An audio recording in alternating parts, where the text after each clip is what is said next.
Welcome to learn Kannada channel. आज मैं आपको तिली Kannada class 9 the lesson name is अरली कट्टे डॉक्टर BGL स्वामी इन्होंने लिखा हुआ है।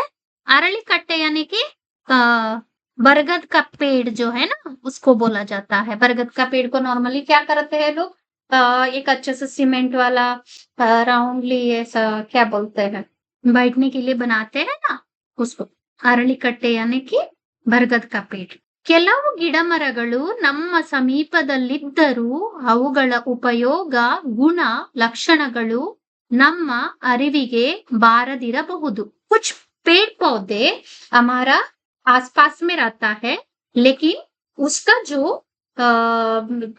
बोलो उपयोग उपयोग यानी कि उसका जो जैसा हम लोगों को वो उपयोग इन द सेंस जैसा अपने को वो काम पे आ सकता है, कोई भी काम से गुण लक्षणಗಳು उसका या इट्स में भी मेडिसिनल प्लांट कुछ भी हो सकता है, अपने को पता नहीं चलता है, ಅರಿವಿಗೆ हम लोगों को पता चलता है।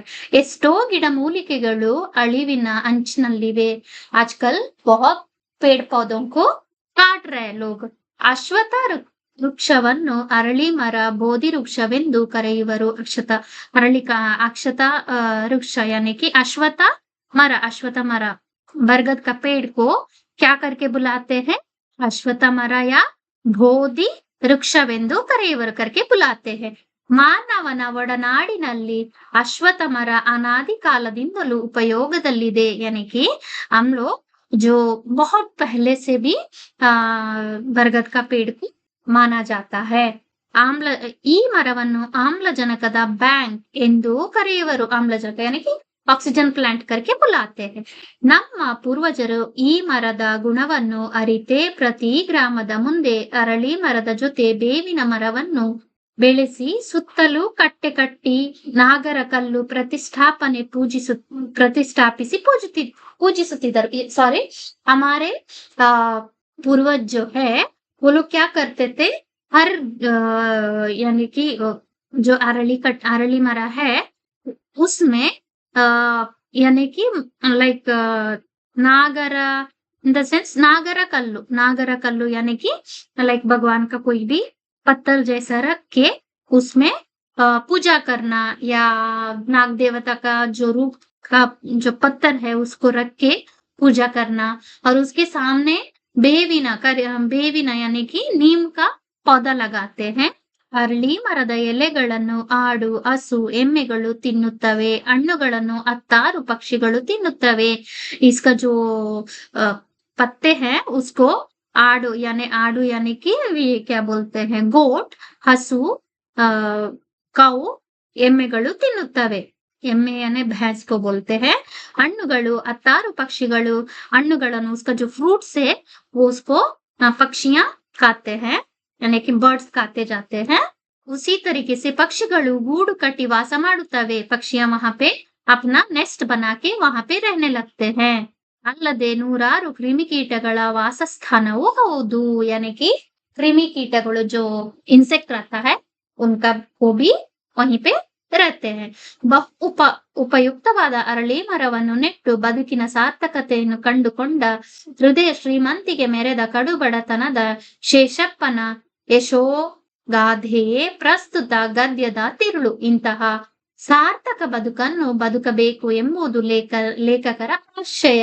यहाँ पे एक कड़ू बड़तना यानी कि बहुत पुअर एक आदमी, उनका नाम था शेषप्पा, और यशोगादिया, ये शेषप्पा एंड यशोगादी इज अ वाइफ। वो दोनों क्या किए थे, पुराना जमाने में वो पेड़ पे एक बैठने के लिए जैसा बना के बहुत सारे लोगों को वहां पे बैठने के लिए यानी बैठ के बातें करने के लिए वगैरह कर दिए थे। उन्हीं का बारे में ये जो भी लेसन है उन्हीं के बारे में दिया हुआ है। ನನ್ನ ಚಿಕ್ಕಂದಿನಲ್ಲಿ ನಮ್ಮ ಮನೆಗೊಬ್ಬರು ಬರುತ್ತಿದ್ದರು। ವಯಸ್ಸು 75ರಿಂದ 80 ಇರಬಹುದು। जब मैं छोटा था तब एक रुद्धा इज द ओल्ड मैन आते थे। उनका एज 75 to 80 ಕೃಶವಾದ ದೇಹ, ಗುಳಿಬಿದ್ದ ಕಣ್ಣು, ದೃಷ್ಟಿಮಾಂದ್ಯ, ಕಿವಿಯಂತೂ ಎಷ್ಟೋ ವರ್ಷಗಳ ಹಿಂದೆಯೇ ತನ್ನ ಕಾರ್ಯದಿಂದ ರಿಟೈರ್ಡ್ ಆಗಿಬಿಟ್ಟಿತು. यानी कि एकदम बाल भी झड़ा हुआ है उनका, गुड़ीबिद्ध कर्ण यानी कि आइस अंदर गया है, दृष्टि मंद्या, आइस प्रॉपर दिखता नहीं है, किवियंतु कान बहुत पहले से उनका सुनता नहीं था. ಕೈಯಲ್ಲಿ ಕೋಲು ಹಿಡಿಯದೆ ಒಂದು ಹೆಜ್ಜೆಯನ್ನು ಇರಲಿಲ್ಲ. यानी उनको लकड़ी का सहारा लेके चलना पड़ता था. ನಿತ್ಯ ಭಿಕ್ಷೆಯಿಂದ ಜೀವನ, ರೋಜ್ वो भीख मांग के खाते थे. ಇಡೀ ವಯಸ್ಸಿನಲ್ಲಿ ಇವರನ್ನು ನೋಡಿಕೊಳ್ಳುವರಾರೂ ಇರಲಿಲ್ಲ. ಶೇಷಪ್ಪ ಎಂದೇನೋ ಹೆಸರು, ಇಂಕ ನಾಮತ ಸೇಸಪ್ಪ. ಈತನಿಗಿದ್ದದ್ದು ಒಂದೇ ಒಂದು ಆಸೆ, ಇನ್ಕ ಏಕಿಚ್ಛಾತ, ಉತ್ಕಟವಾದ ಆಸೆ, ಕಣ್ಣು ಮುಚ್ಚುವುದರೊಳಗೆ ನೆರವೇರಿಸಬೇಕೆಂಬ ಆಸೆ. ಇನ್ಕೋ ಏಕ इच्छा था कि एक इच्छा था कि मैं मरने से पहले कुछ काम करना है करके. ಕಣ್ಣು ಮುಚ್ಚುವುದರೊಳಗೆ ನೆರವೇರಿಸಕ್ಕೆ ಅಶ್ವಥ, ಪ್ರತಿಷ್ಠೆಯಾದ ಮರಕ್ಕೊಂದು ಕಟ್ಟೆ ಕಟ್ಟುವುದು. यानी कि जो पेड़ है ना, पेड़ को यानी कट्टे इन द सेंस बैठने के लिए बनाना चाहिए करके उनका इच्छा था. ಶ್ರೇಷ್ಠವಾದ ಮರವೊಂದು ಕಟ್ಟೆ ಕಟ್ಟುವುದು ಈ ಎರಡು ಕರ್ತವ್ಯಗಳ ಹೊರೆ ಅವರ ಹೆಗಲ ಮೇಲೆ ಭಾರವಾಗಿ ಏರಿಕೊಂಡು ಬಹಳ ತೊಂದರೆ ಕೊಡುತ್ತಿದ್ದವಂತೆ. वो सोचते मैं अभी तक उसके लिए बैठने के लिए कुछ किया नहीं करके. ಈ ಕಾರ್ಯಕ್ಕಾಗಿ ಅವರು ಉದ್ದೇಶಿಸಿದ ಪ್ರವೇಶ ಬಸವನಗುಡಿಯಲ್ಲಿರುವ ಮಲ್ಲಿಕಾರ್ಜುನ ಸ್ವಾಮಿಯ ಗುಡಿಯ ಮುಂಭಾಗ. कहा उन्होंने बेंगलुरु में बसवेश्वर गुड़ी यानी कि एक भगवान का मंदिर, मल्लिकार्जुन स्वामी गुड़िಯ ಭಾಗ. ಅದು ಸರ್ಕಾರಕ್ಕೋ ಕಾರ್ಪೊರೇಷನಿಗೂ ಸೇರಿದ್ದು. वो सरकार को यानी कि कॉर्पोरेशन का मंदिर है. ಕಟ್ಟೆ ಹಾಕುವುದಕ್ಕೆ ಈ ಸಂಸ್ಥೆಗಳವರು ಏನೋ ತಕರಾರು ಎತ್ತಿದರು. यानी कि गवर्नमेंट से वो बनाने के लिए तो यानी तकराರು यानी कि परमिशन नहीं मिला है. ವೃದ್ಧರ ಯಕ್ಷಕ್ಕೆ ವಿಘ್ನಗಳು ಒಡ್ಡಿದ್ದವು. ಇವರ ವಿಷಯವಾಗಿ ಮಾತುಕತೆ ಯಾಡಿಕೊಂಡು ಹೋಗುವುದಕ್ಕೆ ನನ್ನ ತಂದೆಯವರ ಬಳಿ ಬಂದಿದ್ದರು. वो कवि जो है ना जिन्होंने लिखा है उनके पास वो जाते हैं. ಕೊನೆಗೊಂದು ದಿನ ವಿಘ್ನಗಳು ನಿವಾರಣೆಯಾದವು. एक दिन वो सारा देखो ये ऐसा वाला ये जो बरगद का पेड़ है उसके पास ये सारे ऐसा बैठने के लिए बनाया हुआ है. उसको बोला जाता है अरಳಿ ಕಟ್ಟೆ. ಪ್ರಸ್ತುತ ದಿನವೊಂದರಲ್ಲಿ ಕಾರ್ಯಗಳು ಮುಗಿಸಿದರು. ಬೆಳಗ್ಗೆ ಸುಮಾರು 11 ಗಂಟೆ ಸಮಯಕ್ಕೆ ವೃದ್ಧರು ಮನೆಗೆ ಬಂದರು. यानी कि एक दिन वो काम निपटा लिए. 11 बजे के आसपास वो कवि के घर पे चले जाते हैं. ತಂದೆಯವರು ಹೊರಗೆ ಹೋಗಿದ್ದರು. ಪಾಪ बाहर गए थे. ವೃದ್ಧರು ಕೈಯಲ್ಲಿ ಹಿಡಿದು ತಂದಿದ್ದ ತಾಮ್ರದ ಪಂಚಪಾತ್ರೆ, ಉದ್ಧಾರಣೆ, ಒಂದು ಬಾಳೆಹಣ್ಣು, 2 ಸೇವಂತಿ ಹೂವು, ಒಂದು ಅಂತರ ವಸ್ತ್ರ ಇವುಗಳನ್ನು ನನ್ನ ಸೋದರತ್ತೆಯವರ ಕೈಯಲ್ಲಿಟ್ಟು ಇವುಗಳನ್ನು ಯಜಮಾನರಿಗೆ ತಲುಪಿಸಿ ಬಿಡಿ.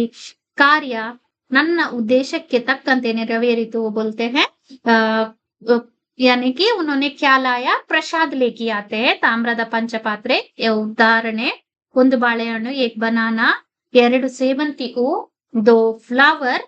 ಯಜಮಾನರ ನೆರವಿಲ್ಲದೆ यानी वो आके वो जो लड़के है ना उनकी मामी से दे के चले जाता है. ये ಸಾಹೇಬ್ को पहुंचा दो करके. ಯಜಮಾನರ ನೆರವಿಲ್ಲದೆ ಹೋಗಿದ್ದರೆ ನನ್ನ ಋಣದ ಗಂಟನ್ನು ಒತ್ತುಕೊಂಡೇ ಕಣ್ಮುಚ್ಚಬೇಕಾಗಿತ್ತು. यानी कि आपका जो साहेब है उनसे ही मेरा काम हुआ, नहीं तो मैं ऐसा ही मर गया होता करके.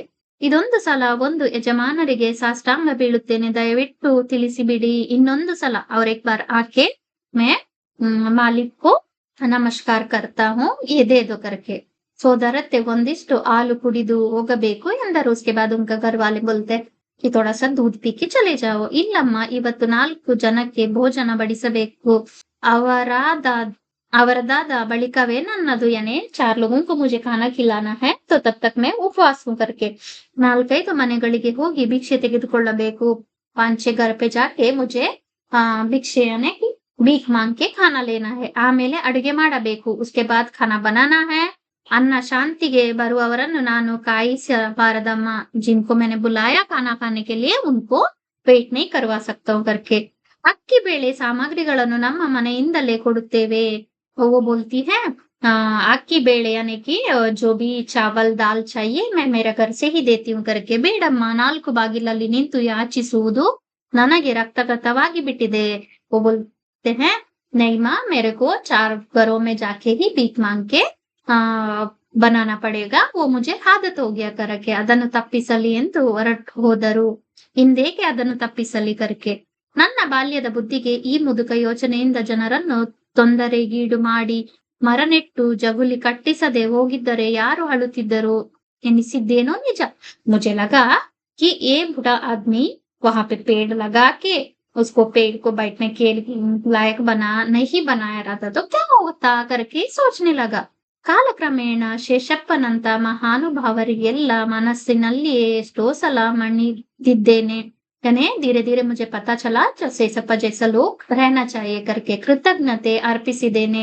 उनको मैं ಮನಿ ಮತ್ ಥ್ಯಾಂಕ್ ಯು ಬೋಲ್ನೆ ಲಗ ಅವರ ಜೀವನದಲ್ಲಿ ಯಾವುದೋ ಒಂದು ತಮ್ಮ ಸ್ವಧರ್ಮ ದೃಷ್ಟಿಯಿಂದ ಸರಿ ಎಂದು ಪ್ರೇರಿತವಾದ ಯಾವುದೋ ಒಂದು ಉದ್ದೇಶವನ್ನು ಕಂಡುಕೊಂಡು ಅದನ್ನು ತನ್ನ ಋಣ ತೀರಿಸುವ ಕರ್ತವ್ಯವೆಂದು ಬಗೆದು ತದೇಕ ಚಿತ್ತತೆಯಿಂದ ಅವರ ಸಾಧನೆಯಲ್ಲಿ ತೊಡಗಿ ಪೂರೈಸಿ ಕೃತಕೃತ್ಯರಾದವರು ಮಹಾನುಭಾವರು ಎಂದು ನನ್ನ ತಿಳುವಳಿಕೆ ಇಂಥವರ ಸತತವಾದ ನಿಷ್ಠೆಯಿಂದಲೇ ಬೀದಿಗೊಂದು ಹಳ್ಳಿಗೊಂದು ಅಶ್ವತ್ಥಕಟ್ಟೆ तले एत्तुत्तिदे यानी कि उनका जो सोच था पेड़ लगा के वहां पे बैठने के लिए बनाना चाहिए करके वो सोच हर लोगों पे रहना चाहिए हर लोगों पे रहेगा तो हर एक गांव में ऐसा बैठने के लिए जाएगा करके ಅಶ್ವತ್ಥ ಬರೀ ಮರವಲ್ಲ ಕಟ್ಟೆ ಯಾವುದೋ ಕಟ್ಟೆಯಲ್ಲ ಇವೆರಡು ಜನಜೀವನದಲ್ಲಿ ಬಹುಕಾಲದಿಂದ ಒಂದಾಗಿ ಬಿಟ್ಟಿದೆ यानी कि वो जो पेड़ है वो सिर्फ पेड़ नहीं है ये पेड़ जो लोगों को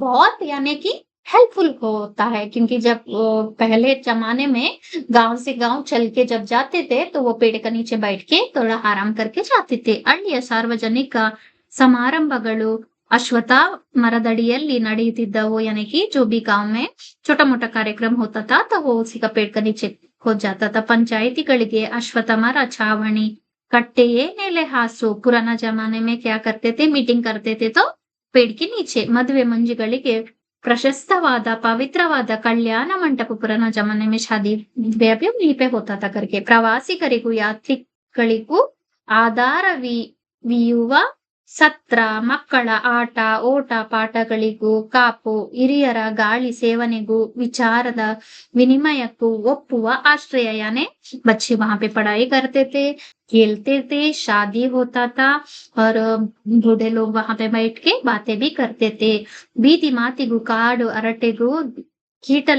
ಕೋಟಲೆಗಳಿಗೂ ಮಾತೃ ಸ್ಥಾನವಾಗಿಯೂ ರೂಪುಗೊಂಡಿದೆ यानी ಬೀದಿ ಮಾತಿ जो भी ऐसा यानी जो बात करने वाले हैं उनको कीटले कोटेगलिगु अरटेगु यानी कि लोग जो क्या बातें करते रहते हैं बैठ के वो सारा चीजों के लिए वो पीढ़ी एक मातृ स्थान यानी कि इट्स लाइक अ हाउस अपना मम्मी का घर जैसा था करके जिन्होंने भी अभी तक मेरा चैनल सब्सक्राइब नहीं किया है please subscribe my channel thank you